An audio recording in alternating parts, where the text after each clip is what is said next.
Nice. Neat Nation, welcome back to the Droopy Whiskey channel, where the shenanigans tend to be low, but the content is super high, like higher than Snoop Dogg. Really high. Today we're on episode 3 of the What Bourbon Should I Buy? And we're doing this distillery by distillery. So I'm not just saying like today you should go buy this stuff. I'm saying, well, what I'm doing is providing a rundown of distilleries and the bourbons / ryes, some American whiskeys, mostly bourbon though, from those places that you should probably go buy and the prices that you should pay.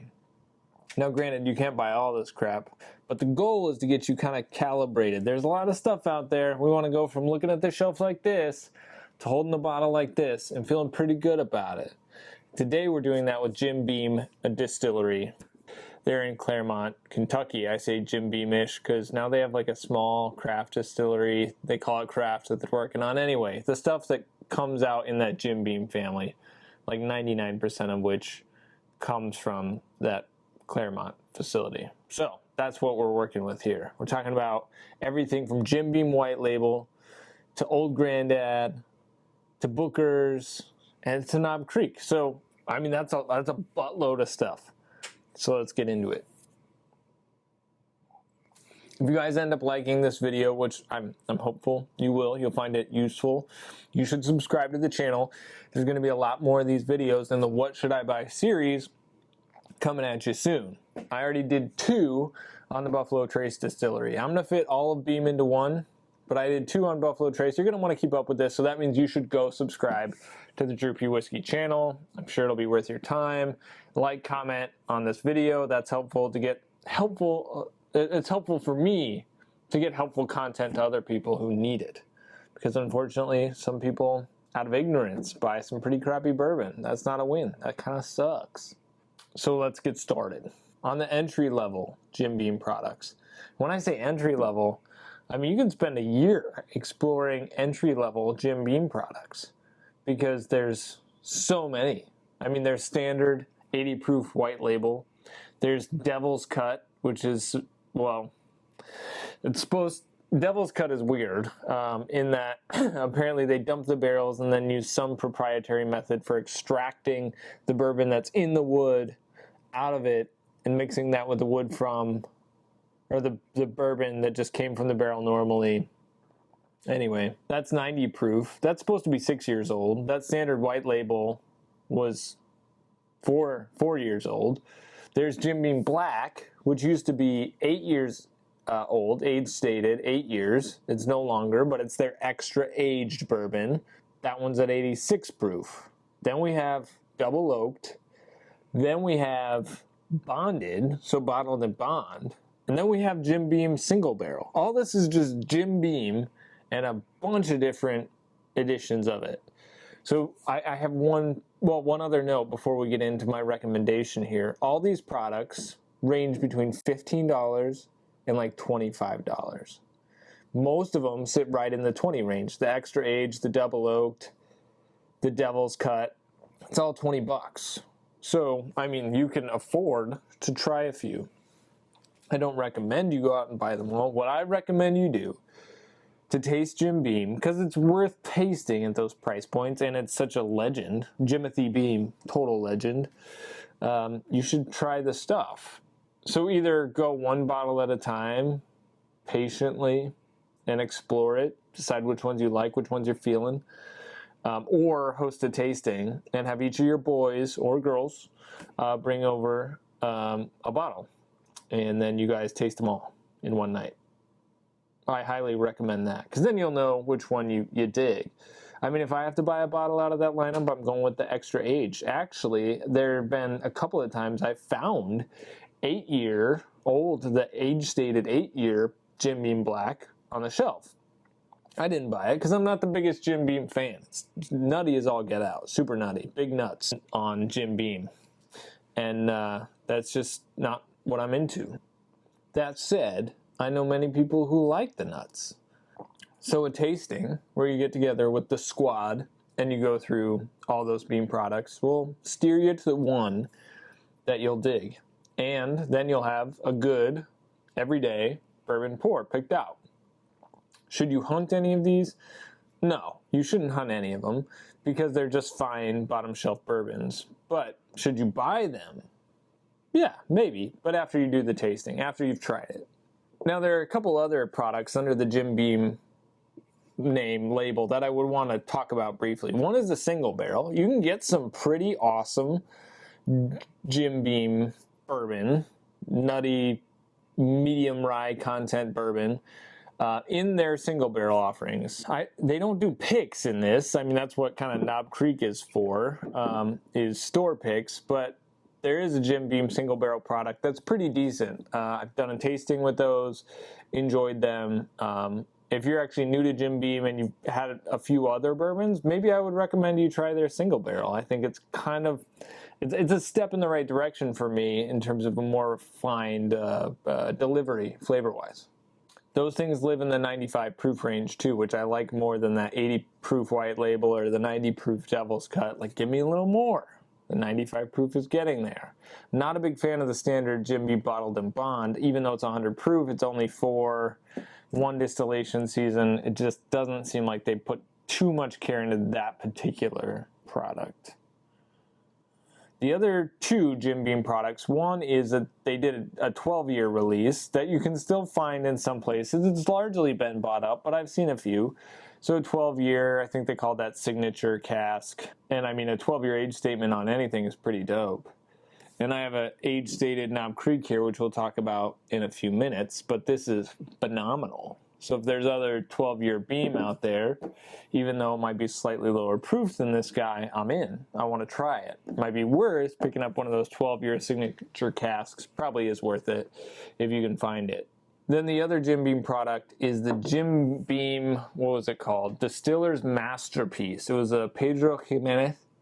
It was sherry finished.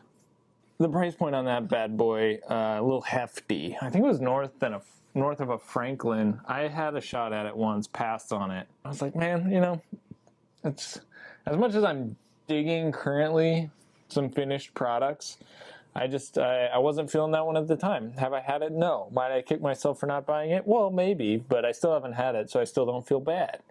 We'll move on. We'll keep it moving, though. So, generally, if it's just got the Jim Beam label on it, I'm kind of like, well, just try it, and if you like it, buy it when you need it. Don't hunt it. That 12-year signature cask might be the exception. There's also a Jim Beam Rye, worth a try. Not for me, because Knob Creek Rye is amazing, which we'll talk about, well, right now. We'll go ahead and start shifting gears in that a lot of what comes out of Jim Beam lives underneath their small batch collection. Part of that is Knob Creek. So I have here the Knob Creek 12. I've got back here the Knob Creek single barrel select, a store pick. There's also Knob Creek Rye. Standard Knob Creek Rye is 100 proof, and it's really solid. Now you can get rye single barrels from Knob Creek. Really solid. Like, if you're just looking for a rye, or you're learning about rye, let's say you're just getting into rye, the Knob Creek Rye is from Jim Beam. I mean, it's hard to point anywhere else. Pikesville Rye from Heaven Hill maybe, but this Knob Creek Rye is pretty dank. And you're going to find that to be the case with pretty much everything that bears the moniker Knob Creek, from the Creek of Knob. The standard Knob Creek, 100 proof, pretty good. 9 years age stated, which we like. We like that. The Rye's in the 6-year range. Both the standard Knob Creek bourbon and the Knob Creek Rye will run you 35 to 40 bucks, depending on where you're shopping. You get one on sale, maybe 30. But 9-year age stated bourbon, we're about that. We like that. We're into that, especially at 100 proof. Then we go to the single barrel picks. So the Knob Creek single barrel bourbon, 120 proof, minimum of 9 years. We were seeing these, as many people who are watching this video know, there were glory days a couple of years ago where you could find 14 and 15 year barrel picks of Knob Creek relatively easily, and they were awesome. They were so good. And then they started going away, and we got back to 9 and 10-year picks, which is fine because they're also really good. They're not quite as good as the 14-year ones, generally speaking. If we're doing a one-to-one comparison. But then about a year and a half ago, Knob started dropping these 12-year semi-limited selections in cask strength and in 100 proof. And they're wonderful. And they're semi-attainable. I got this one actually in Wisconsin, and then I got backups in Kentucky. So if I can find it in Wisconsin, there's a decent shot you might find it where you're at. Really, really, really, really, really like the Knob Creek 12.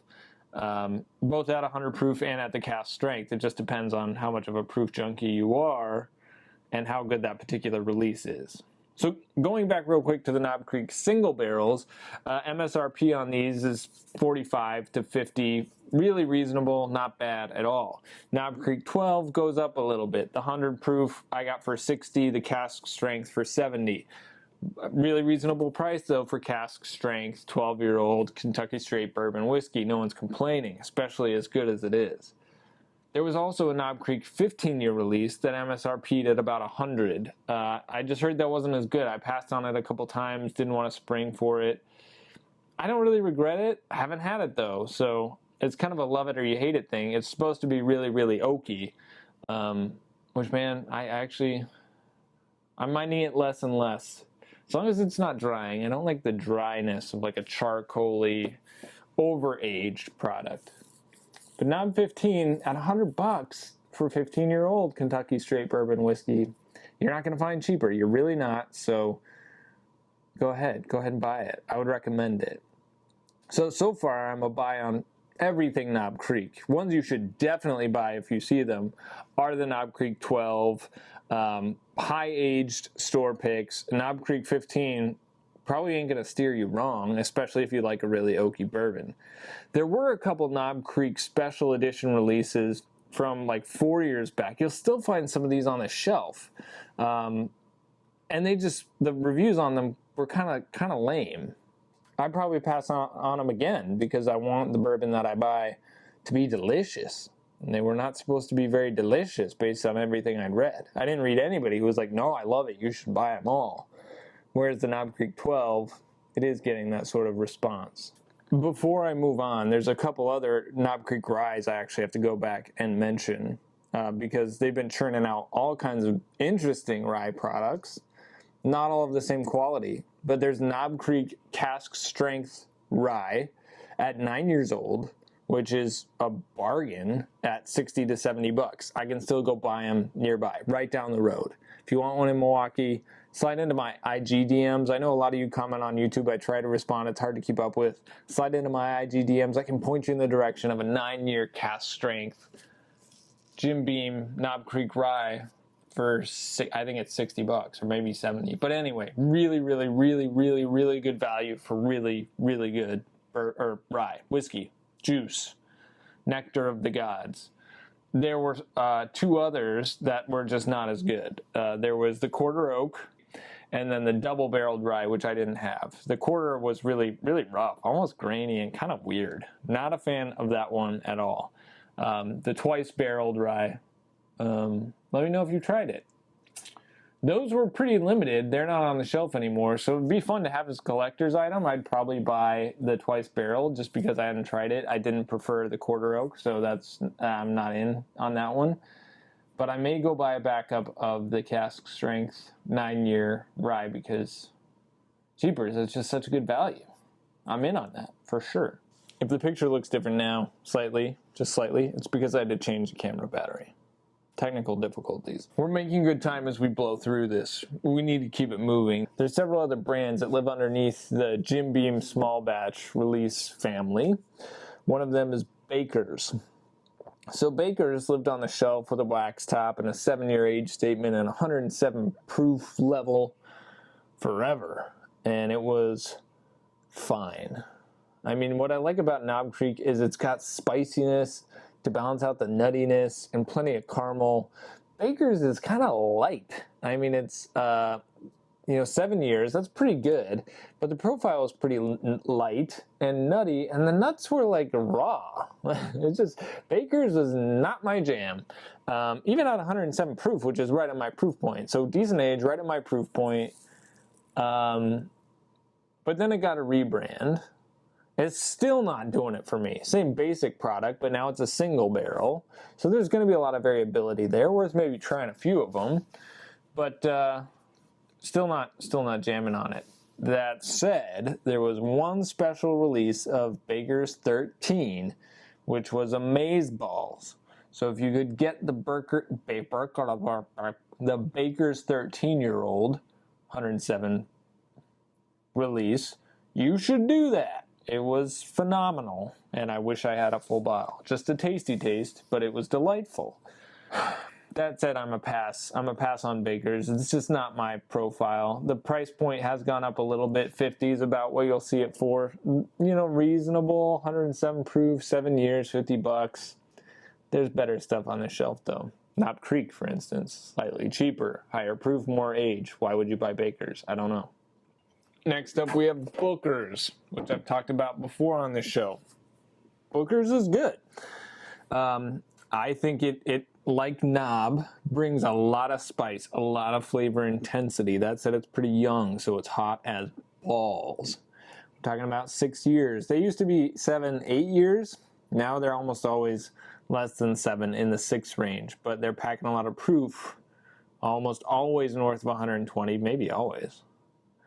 Sometimes in the 130s, and they're really good if you like them. For me, this is a mood whiskey. It's not an everyday whiskey. Like I said, it'll beat you over the face with its flavor profile and its heat. Some people live for that. They like it hard. Now, that the price point on Booker's, unfortunately, is probably higher than it should be. 80 to 90, 80 on the low end these days. You used to be able to get it for 50. Those were good days. I'm going to buy at 50. It's hard at 80 or 90.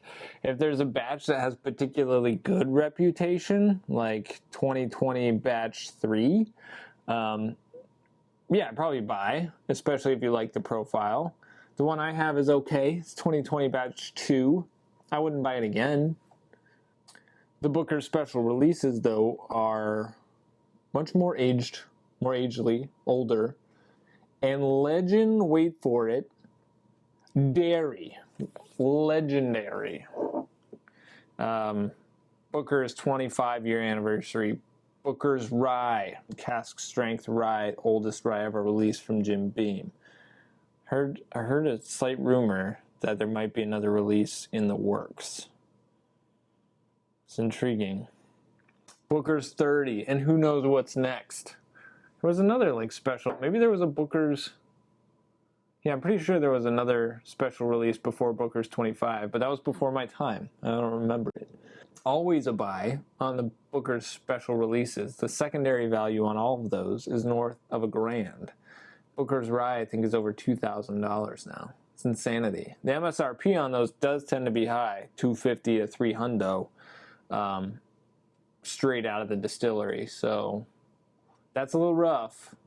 But given the reputation they have for being phenomenal, once-in-a-lifetime whiskeys, and the fact the secondary value is so high on them, a lot of people collect Booker's. It's probably going to be hard to go wrong on any special edition Booker's release up to $500, really. I mean, value compared to competition, etc., blah, blah, blah. Okay. Just a few more. Next up, we have I think this was 2019 when this dropped. May have been 2020. I mean, let's be honest, last year and a half is like, what just happened? But that's Old Tub, bottled in bond, special release that I still see on the shelf. $20 price point, killer price point, awesome price point, a fine whiskey. It's fine. It's pretty nutty, but it kind of reminds me of Booker's a little bit, except slightly lower proof and slightly younger. Kind of works when grilling. Kind of like it when grilling. Works in a cocktail. Normally means that's bad, but it's got a bold flavor profile that holds up to a cocktail. That's what I mean when I say it in that way today. I have had a bottle of Old Tub. I don't plan on buying another one because, again, not big on that super nutty profile, particularly at the lighter age. So if you haven't tried Old Tub and you like Beam products generally, I'm probably going to tell you to buy one.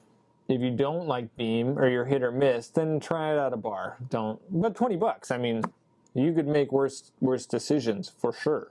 Timer's going off upstairs. I think my wife made cookies. We're going to shift mash bills now, and that is to the Old Grandad mash bill. So owned by Beam, slightly higher rye. And we get Old Grandad bottled in bond, so for your 100 proof Old Grandad. And then Old Grandad 114. So this is a spicier, still nutty as all get out product from Beam.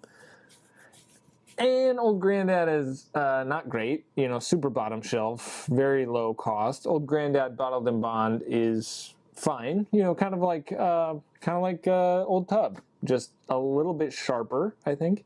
Sharper meaning a little bit more herbaceous, a little more dill forward. And then Old Grandad 114 is like a rye dill explosion, reminded me of drinking pickle juice at one point. Pickle juice and peanuts. Pickle juice and peanut butter mixed together at 114 proof. It's a unique pour. I don't mind it. I'm not huge on it. I don't mind it. Again, these are fun to explore, I think more tasting style. Have your friends over, get the Old Grandad bonded, get Old Tub, get Old Grandad 114, and so everybody buys a bottle, and then you taste them all together, and then you leave with your bottle. It's worth tasting that way. Save yourself the failures. You end up, with the entire Jim Beam line, if you bought all these whiskeys to try, the ones that you probably should try at some point, but if you bought full bottles of all of them, that's just a lot of cocktail whiskey to go through. Probably too much. The last one is from the Old Grandad mash bill. And it's one that gets bought a lot. It is a very, very, very high-selling whiskey, premium brand, that is absolute, in my opinion, dog crap. It's terrible. It's 80 proof Old Grandad, basically, maybe slightly more aged. And it is, it's called Basil Hayden, and you know this. It's a very well-known brand, and a lot of people buy it when they're trying to get a bourbon drinker something that's supposed to be good. Unfortunately, 80 proof bourbon is almost never good, but it seems to be a gateway. A lot of people, like I just said, you go to the store, it's got semi-fancy packaging, you want to get something for a party or for your friend or whatever, and you don't know any better. Basil Hayden kind of sucks you in. It takes advantage of you. It really does you dirty. And the first time I tried this, I'd had quite a few bourbons at the time, but I wasn't into 80 proof. Never have, really, just too chill. And I tried it, and I was like, man, that is just disappointing. Like, I expected more flavor, at least. And all the Basil Hayden special releases as well. Also, I've not had, but they get equally dog crappy reviews. The Caribbean rye, the double rye, what did they call that? They had another rye. But there's the Caribbean rye, there's the dark rye, and there's 10-year rye, and then there's 10-year bourbon, and none of them have reached any status of acclaim. And they're all 80 proof. Like, it could probably be good. Like that mash bill, we know from 114 that there's some promise to that, Old Grandad 114. So give us the age statement, the 10-year age statement, give it to us at a higher proof. Do some better curation on the barrels, for crying out loud. I would love to taste a Basil Hayden product that I liked, but I think every bourbon geek would, because it doesn't seem like they're just going to make them. I don't know who they're targeting these things at. Whatever. So in summary, Knob Creek is where it's at. You're safe there. Booker's special releases, obviously, you want those. Even Baker's special release. And then there's a few things in the Jim Beam, under that Jim Beam name, that might be worth picking up, for sure, if you can find it. In general, though, there's a lot of education to be had tasting through the Jim Beam line of products. So get after it. Have a good time. Have a ball. Squad, I hope you like this video. As I said, if you like the video, get down, hit that thumbs up button. That's liking the video, and that helps send my video to other people. We like that. Next up, I'm going to start on Heaven Hill. We'll see if I can get it all done in one video. I went fast through Jim Beam here. Heaven Hill's got a lot going on though. So stay tuned for that. Spend the rest of your night as you will. If you wanted, you can go over to my channel and watch more of my videos. That might be fun for you if you've not already done so and you liked this video. You can also go check out the podcast that I am on with Brian Bikey at Abandoned Bourbon. You should go check out his channel. But our podcast, Entry Proof Podcast, we do live streams on Thursday, sometimes recording, sometimes we'll record remotely and then publish audio podcasts. Anyway, it's a good way to get extra bourbon content in your car, on the lawnmower, in the shower, on the beach, at the club, you name it, wherever you need bourbon content. We're here for you. Entryproofpodcast.com. If you want to support this channel and that podcast, go to patreon.com/entryproofpodcast. I think you'll be glad you did. The rest of you, see you later. Stay healthy, stay safe, and remember to keep it neat.